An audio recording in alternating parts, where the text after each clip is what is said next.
mianatra eo atongotry Jesosy isan'andro.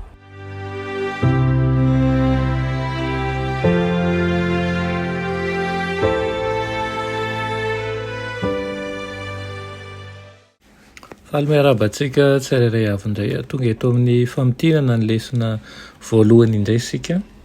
Lesona izay nianarantsika nandritran'ny herinandro ity. Inoko fa nitondra zava-tsoa anao zany lesona zany. Ary ihany koa afahantsika mampita azy na anivon'ny fiangonana na fianakaviana dia hiaraka hamitina an'izany isika.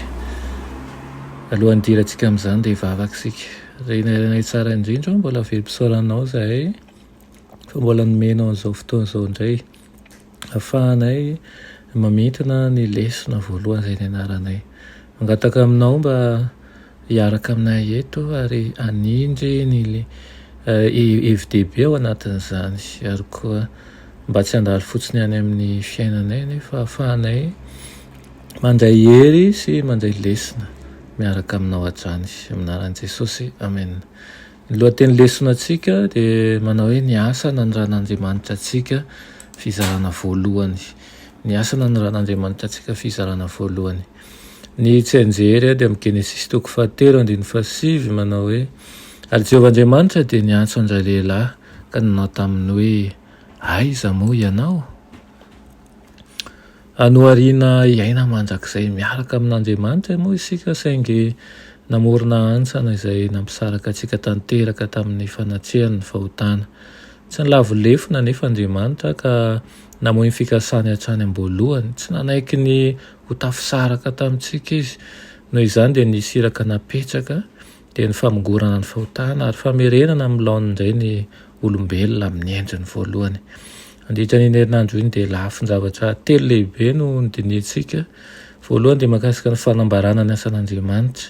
Ny faharoa dia mahakasika ny asan'Andriamanitra ary fahatelo dia ny fahatanterahana izany asan'Andriamanitra izany.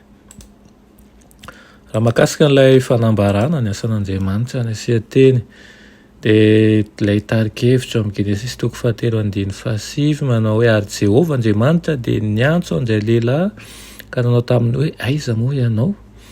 Hatramin'ny voalohany ny fikasan'Andriamanitra amin'ny olombelona dia mifototra amin'ny fitiavana izay toetra ny tena nanany manokana izay ary nizarainy tamintsika. Io fitiavana io dia tsy maintsy atolotra sitrapo ary aseho amin'ny fankatoavana ny didin'Andriamanitra. Noho izany ny tsy fankatoavana Adama sy Eva zany dia nanimba ny fifandraisantsika tamin'Andriamanitra. Kanefa tsy nentina nalavitra antsika n'Andriamanitra. Nanapa-kevitra ny hanatanteraka iraka izay nokasainy ho tanterahana raha sendra tsy fankatoavana izy. Nanantona niaraka tamin'ny fanontaniana izay ahatonga ny Adama sy Eva hisaintsaina ny fahadisoana izy ka nampirisika azy ireo ahatakatra ny tsy nentina nataony. Avy hatrany dia naneho ny asa fanavotana izay ho tanterahana amin'izy ireo izy. Izany rehetra izany dia tena marika manam-porofo tokoa fa tia antsika tokoa ilay iray. Mahakasika an'izay asa nanoran'Andriamanitra izay dia izy moa dia ny teny mandrakariva manao hoe ary indro izao momba anao ka hiaro anao amin'izay lalakalehanao rehetra ary ampody anao indray ho amin'ity tany ity fa tsy handao anao mandra-panaoko izay voalazako taminao. Hitantsika izany teny fampanantenana izany nandritra n'ireo olom-boafidin'Andriamanitra manokana. Ny Baiboly dia mirakitra fotoana maro izay nidinan'Andriamanitra hijery ny zanak'olombelona. Fa ankoatran'ireo toe-javatra manokana ireo dia hitantsika fa naniry ny hiaraka amintsika tsirairay Andriamanitra. Ohatra izany tamin'ny Abrahama, tamin'ny Isaka, tamin'ny Jakoba. Hitantsika ihany koa ny tololotolona nataony. Tamin'ny Josefa ihany koa ny firaisan'Andriamanitra mandrakariva ary hitantsika ihany koa ny fitantanany iray an'ireo vahoakan'i Israely. Toetra mandrakariva ihany koa tao amin'ny fitoerana mason'Andriamanitra fa tamin'ny alalan'ny tandindona ary ampahany amin'ilay iraka ihany zany hoe fiandrandrana ny fahatanterahana manontolo. Manao ahoana moa zany Andriamanitra monina eo amintsika izany? Nandroso teo amin'ny famitana iraka izy. Tonga izao ny fotoana izay ahatongavany olombelona ihany koa sy hanatanterana ny teny fikasana izay tena nomena tao edena.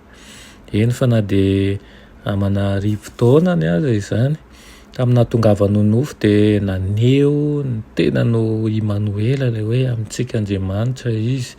Ny fitiavany sy ny faniriany hiaraka amintsika dia tena azo tsapahi-tanana teo amin'i Jesosy. Sady olombelona tanteraka no Andriamanitra tanteraka izy.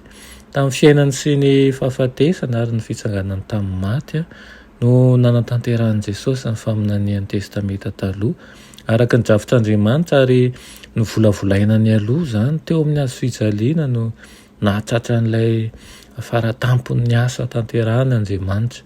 Ary ankehitriny dia azo atao indray ny fihaonana amin'Andriamanitra amin'ny olombelona ka ary izany tokony ifaliantsika mandrakariva. Amin'ny mahaendrika Andriamanitra izay tsy hita nefa dia nasehon'Andriamanitra tamintsika izay toetra ny misionera nanan'Andriamanitra nandritra ny asa fanompoana.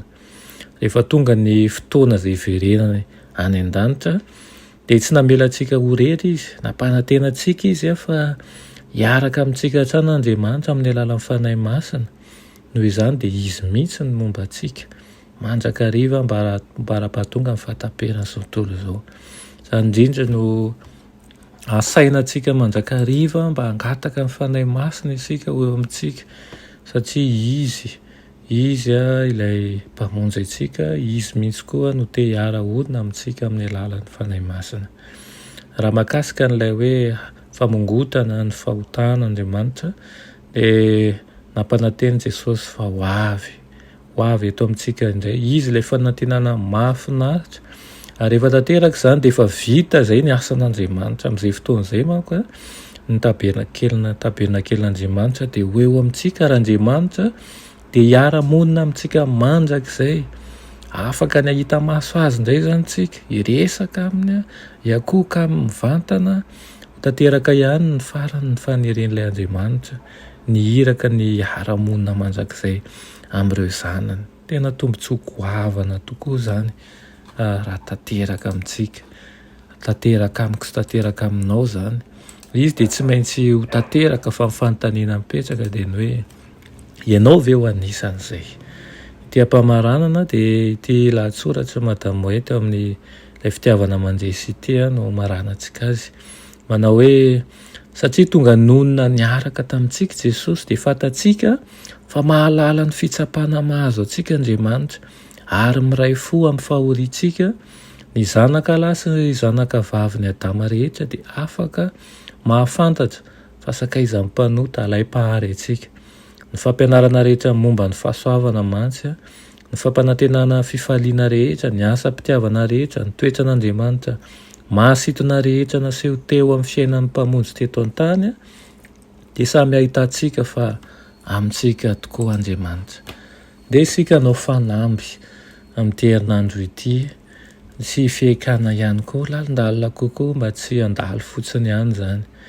Ny fanamby dia hivavaka isan'andro isika mandritra ny herinandro izay diavintsika ity na ity fa vitina amin'ny manaraka mba hanokafan'Andriamanitra ny fotsika mba haniry indray anjara amin'ny asany.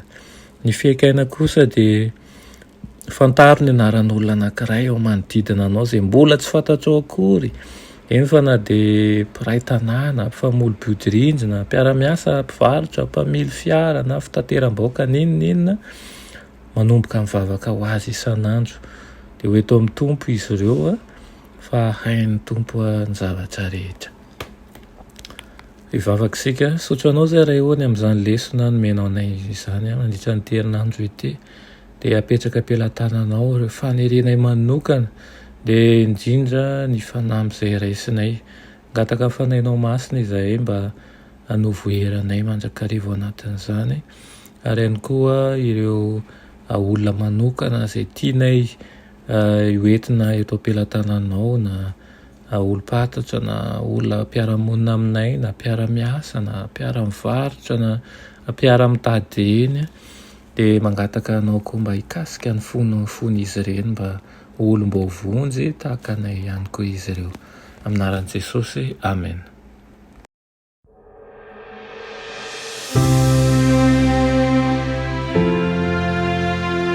Mianatra eo an-tongotry Jesosy isan'andro.